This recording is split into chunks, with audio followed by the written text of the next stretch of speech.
Right, let's discuss the binding energy in more detail now. Before we do that, let's have a quick recap on what I discussed with you before.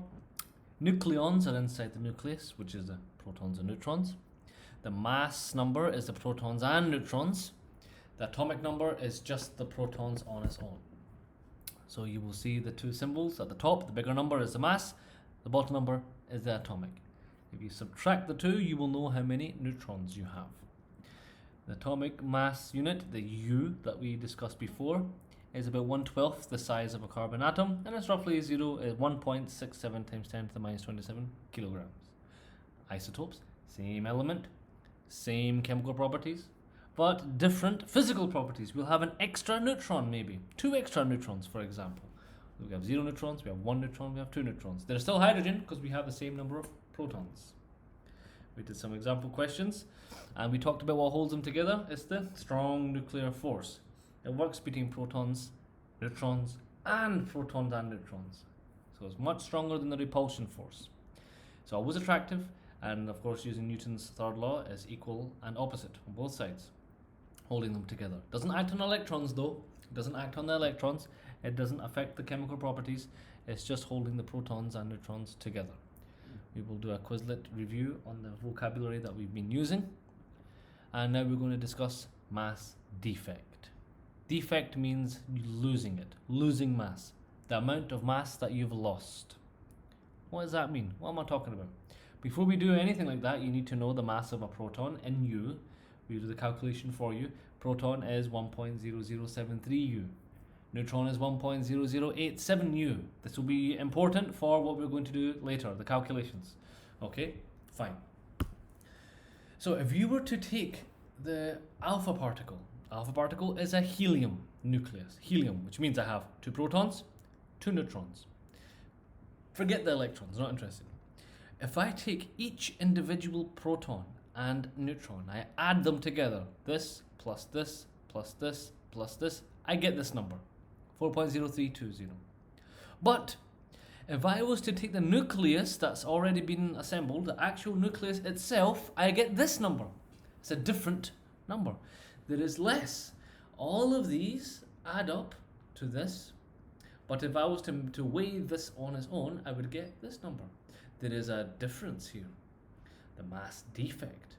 I will subtract the two numbers, the big number minus the small number, and you will notice we are missing 0.0305. Where did it go? It became energy. It became energy to hold them together. That mass, we've taken away some of the mass because they're separate, they have more mass. Take away some of it, and now it's holding them together. That's where you get the energy and mass equivalence. Normally you'd think that, hold on a second, we can't turn mass into energy. What's going on here? The conservation of mass. Matter cannot be created or destroyed. Well, it can. This is what we're talking about now. So, mass defect. You just subtract all the separate nucleons, of course you add them together, from the assembled nucleus. You take the big number minus the small number, and you will see a little difference. Here is an example. Calculate the mass defect for these 3. Let's do this. Oxygen. We have 8 and 16. 8 is the protons, and if you remember to find neutrons, you subtract the two numbers, which is also 8. So we have 8 protons, 8 neutrons. So 8 protons and 8 neutrons. If you remember, we have 8 protons, 1.0073. So I'll just do 8 times that. And 8 neutrons, 1.0087. Add them together, add them all, you get this number here, which is 16.128. Fine. Now I want to know the defect. So in order for me to know that, I must know the mass of this atom. Here is my table. This will be given to you in an exam.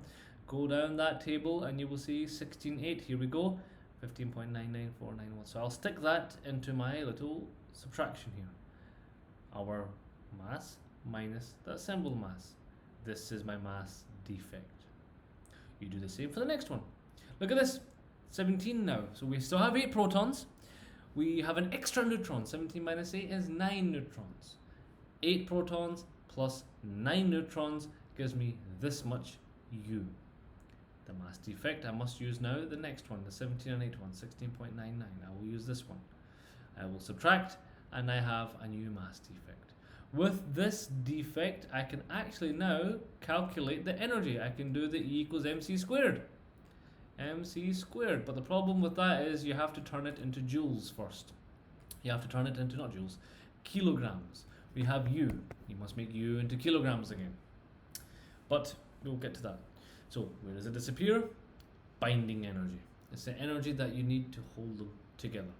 Difference between the particles and nucleus, and also it is the energy needed to separate the individual parts, to split the nucleus up. As I mentioned, E equals mc squared. That will help us calculate how much binding energy we need. So you wanted to calculate it, you take the numbers that we already have, must make it into kilograms first. If you remember how to make it into kilograms, like I was about to give away before, you just multiply by 1.6 times 10 to the minus 27. That will give you it in kilograms. Next, I can do the formula. mc squared. Mass times the speed of light, 3 times 10 to the power of 8 squared. You get 1.9 times 10 to the power of minus 11 joules. You can turn that into electron volts, just like we did in the previous lesson. That's a lot of work. You can do the same for B and C, but it takes time. There is an easy way.